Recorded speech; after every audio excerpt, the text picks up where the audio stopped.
My mother-in-law and sister-in-law offered to host my baby shower, but I arrived early and discovered a cruel secret that changed everything. So I'm 27, female, 7 months pregnant, and my mother-in-law and sister-in-law recently hosted a baby shower for me. About a week ago, my mother-in-law, Donna 55, female, and my sister-in-law, Erica 30, female, hosted the event. However, they don't like me for a couple of reasons. My husband, Thomas 30, male, married me about a year ago, and I quit my job after that because I wanted to be a stay-at-home wife. It wasn't that I didn't want to work. I had just been working for a really long time and needed a break.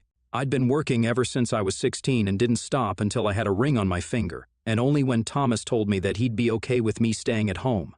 My dad passed away when I was 12 from cardiac arrest, and after that it was just me and my mother. My mother was a waitress at the local diner, and money was tight, so I had to start working part-time at 16 and then full-time once I was done with high school. I didn't even get to go to college, but thankfully I worked in sales and was decent at my job, so I was able to bring home enough income for my mother and me to get by. It was through work that I met Thomas. We hit it off at a conference, and the rest is history. Unfortunately, while my life story of rags to riches might seem fascinating to most people, my mother-in-law and sister-in-law do not agree. They think that I am a gold digger. Thomas was a branch manager at his firm and worked in a much higher position than I did when I first met him, but that was not what drew me to him. I've never been able to explain to Donna and Erica that his bank balance had nothing to do with my love for him, and that I would have married him, even if he was a pauper. I knew they would never accept me, so I didn't even try to impress them or win them over, and that just made me even more unpopular with them. In short, they didn't like me, and I didn't try to make them like me, so we just never got along. But after I announced my pregnancy, the two of them suddenly started showing an interest in my life. I guess that was because I was carrying Thomas's future child. Otherwise, they would avoid talking to me as much as they could and would only be civil to me out of courtesy. They started being very helpful and kind to me after the pregnancy announcement, and Thomas believed that they were finally warming up to me. But I could tell that something fishy was going on. It was just my sixth sense. I couldn't bring myself to fully trust them. But after a couple of months, when they still hadn't said or done anything cruel to me, I started to believe that maybe they were actually trying to make amends for all the digs and insults in the past, implying that I was a gold digger and that I was with Thomas just for his money. So I started trusting them and thought of them as my well-wishers, which they most certainly are not. A couple of weeks ago, they asked me if I was okay with them hosting a baby shower for me. By then, they had established enough trust with me, so I greenlit it and even provided them with a list of guests I wanted to be invited to my baby shower. My mother wanted to be involved in the planning, but Donna and Erica told her that they'd got it and that she didn't need to worry about anything. I guess I should have known right then and there that something weird was going on, but I didn't suspect anything. I figured they just wanted it to be a surprise for me, so they didn't want my mother to be involved. Weeks passed and I didn't hear anything about the baby shower until they sent me an invitation. I even checked in with all the guests I had asked for, and all of them received it as well. So I believed that they were doing everything perfectly, and I was actually happy. Then last week, finally, on the day of the baby shower, I accidentally read the time wrong and showed up an hour early at the venue. They wanted it to be an all-women event because they wanted to take the more traditional route, and I was okay with it. So my husband wasn't there, and I had to take a cab to get to the venue because I didn't feel like driving. Once I got there, I realized that I was an hour early since I couldn't see any cars in the parking lot apart from Donna's. So I decided to give them a surprise and made sure that I headed towards the doors very quietly so they wouldn't hear me coming. And then I peeked in to check out what they were up to. I saw them casting a video on a screen that they'd set up, and it was just the two of them having a go at me in the video, saying the most horrible things about me and then laughing. I could tell that the video was from quite a while back because in the video, Erica had blonde hair, and she only had that shade around the time of my wedding. So I guessed that this video had probably been recorded at that time. I was horrified at the things they were saying, and I couldn't believe that they were playing this in the place where they were supposed to host my baby shower. One of the things Erica said was that she knew for a fact that I'd probably get pregnant within the first year of my marriage so that I could really tie her brother down and he'd never be able to escape. And even if he tried to, I would always have the child support and alimony to look forward to. Then the two of them laughed in the video and also in real life. I couldn't take it anymore, so I decided to enter the room and confront them about that video. They were pretty startled to see me and tried to stop sharing it on that screen, but they didn't know that it was already too late, and I'd seen everything that they didn't want me to see. I asked them why they were playing that video, when they had even recorded it, or why. So Erica tried to explain to me that this was a roast video that they had recorded for my wedding, but they didn't actually get to play it because Thomas threatened to cut ties with them if they pulled off something like that. Honestly, good thinking on his part because I wouldn't have been able to tolerate this at my wedding.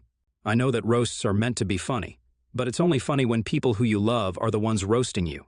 Not so much when you know that the people saying terrible things about you actually mean those things. And I knew for a fact that Erica and Donna meant every single word of what they were saying in that video.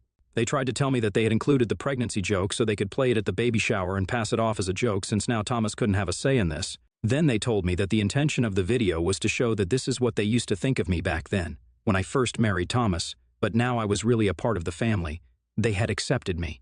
Apparently, they even had a big speech planned after that video where they were going to tell me how much they loved me and what I meant to them.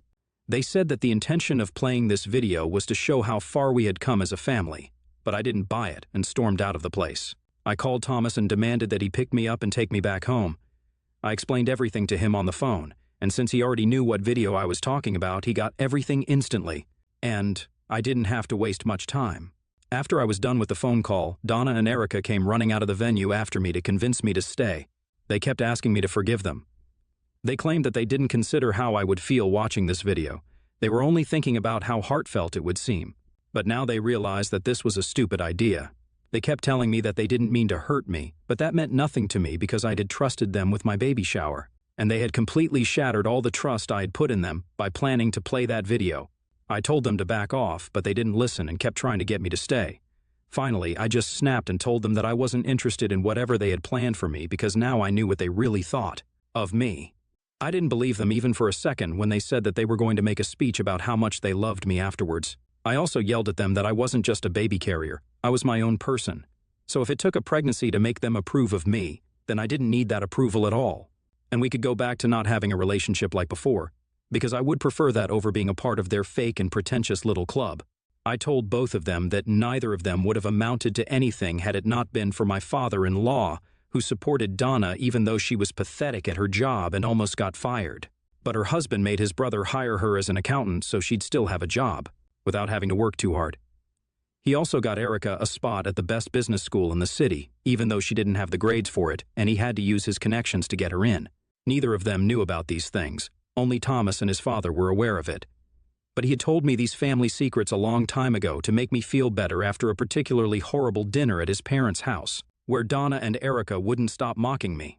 Their faces fell when I brought that up, and they looked even more upset when I told them that they had absolutely nothing to be so proud and arrogant about. If they had to face the same kind of struggles in their lives as I had, they probably wouldn't be so smug.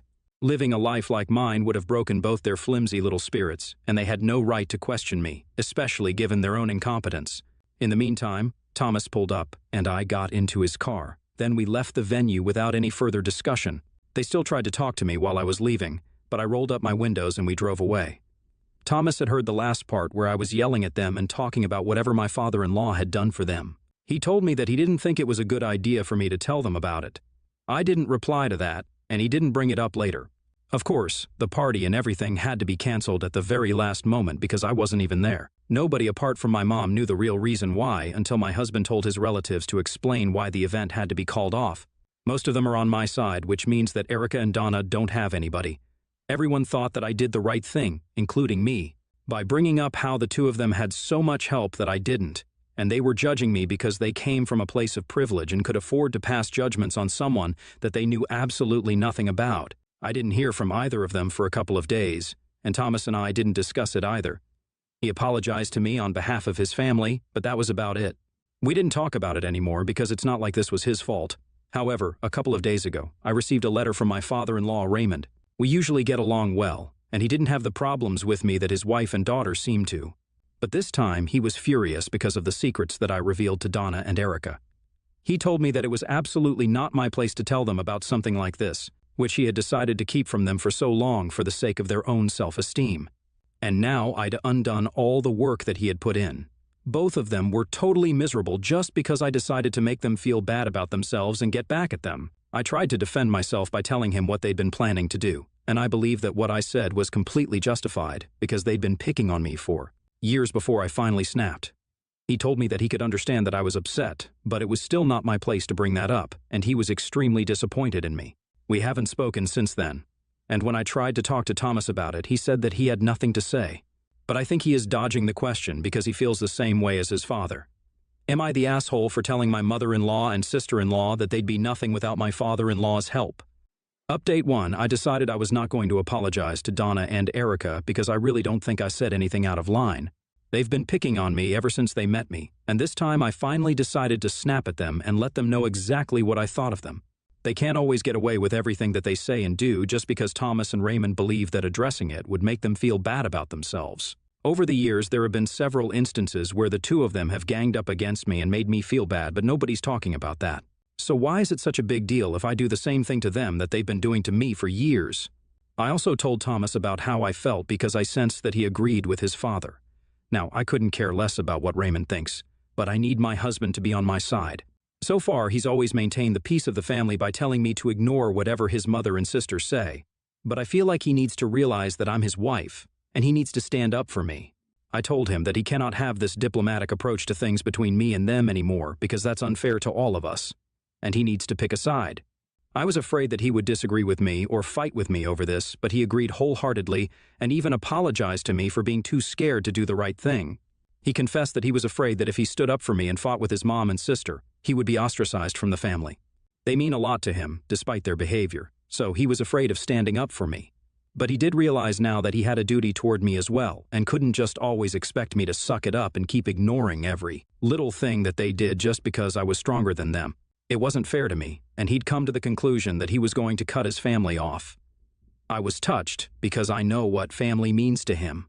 But I guess now it's about time that there are some real consequences to Donna and Erica's actions. I still haven't forgiven them for whatever I saw in that video, and they haven't even apologized to me or reached out to me after I left that day, which is fine by me because I don't want them to do that either.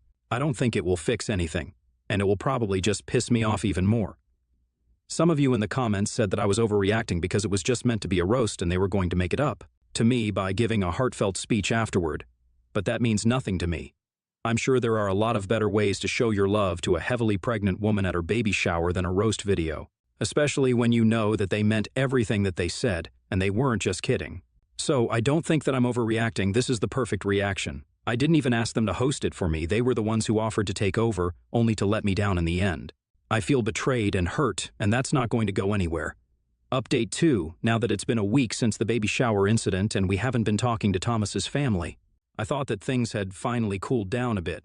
But I guess Erica isn't okay with that. I hadn't blocked anybody because I honestly just forgot that we could do that.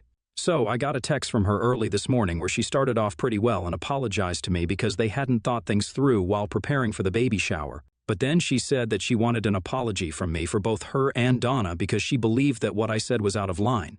I could hardly believe the audacity to ask me for an apology after what I saw that day, and especially after the way they'd been treating me for the past couple of years. They never even gave me a chance and just assumed I was a gold digger without bothering to even get to know me. At least the things that I said about them were true. Erica said in her text that it was not my place to say things like that about them, and even if they did come from a place of privilege, it was none of my business, which was just so ironic, because they'd always made it a point to remind me where I came from. And now these were the same people saying that it was none of my business where they came from. To them, my being poor was an actual problem, and they just couldn't accept the fact that I didn't come from a financially wealthy background like they did. They felt free to criticize me for it all they wanted to, but now that they're getting a taste of their own bitter medicine, they don't like it. I treated that text as a joke because, honestly, what was I even supposed to say to that? It was a ridiculously entitled and tone-deaf thing to say, which is what I expected of Erica, so I'm honestly not surprised. I know they wanted an apology, and I probably should have responded with something snarky or mean to put them in their place, but it just didn't seem worth it. If I replied to them, that would just lead to more drama, and that's the last thing I needed. So I ignored it because Thomas was right.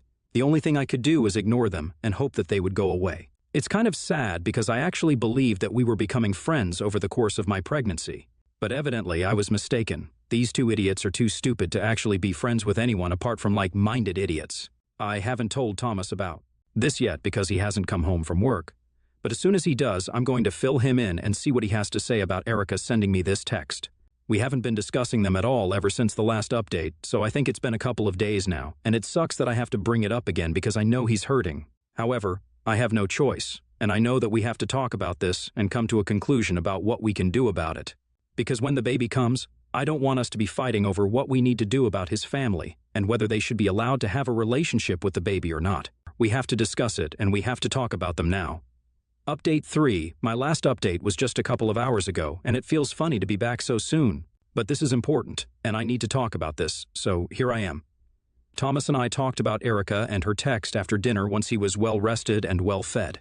I asked him if he thinks they should be allowed to see the baby once we have him, or because, at the rate things are going with his family, I don't think I want to stay in touch with them. I want to make no contact, at least until they actually come to their senses and apologize to me. He thought about it for a while and then told me that it was my call entirely because I was the one that they'd been disrespecting all along. So now it was up to me if I wanted them around, and the baby or not. He said that while he personally would want to stay in touch with his family and try to work things out between us to clear the air eventually, he knew that it was not his place to make that decision for me. So whatever I say goes. I thought that it was pretty sweet of him to leave it completely up to me, and he did have a point too. Thomas also mentioned that I was the one who was pregnant. I was the one going through so much, and so it would be his duty to make sure that I'm well taken care of because right now, his new family is his priority. So he left it up to me what we should do about his family. I told him that I was going to take some time to think about it and then let him know eventually. It's too soon for me to come to a decision right now. Update 4, I guess I made my decision. I don't think I'm going to allow Thomas's crazy family around me or my child anymore. I was willing to give them the benefit of the doubt, but now I know that they are incapable of change, and I don't want my baby around them in any capacity. Thomas had a day off today, and he was staying at home with me to spend some quality time, which was really lucky for me. Today, all three, Erica, Donna, and Raymond, showed up at the house to have a discussion with me about my behavior. They claimed that they were here to discuss things, but it felt more like an ambush. I was really lucky to have Thomas there because he nipped it in the bud and told them all to go home since I wasn't willing to speak to them. Erica was the one who was the most angry about all of this, and I could hear them all arguing on the front steps. She was telling him that the only reason that they'd ever doubted me and my intentions was because they were looking out for him. Since I didn't come from a financially stable background, they didn't want him to get stuck with a gold digger, which is why they'd been giving me such a hard time. I was furious and almost went to the porch to argue with them myself, but Thomas handled it pretty well and tore them a new one. He called them a lot of names that I don't want to repeat here, told them off, and even informed them that when the baby was here, they wouldn't be allowed to see any of us because they were disrespectful and were blatantly crossing all boundaries possible. After a couple of minutes, Raymond intervened and told Thomas that he was cutting him out of the family until he came to his senses and divorced me because I was apparently leading him away from them. Then they left. Thomas seemed relieved when he came back to me, and we spent the rest of the afternoon just talking and making fun of everybody behind their backs. So I'd say that this was a great day, and I'm pretty content with how things turned out.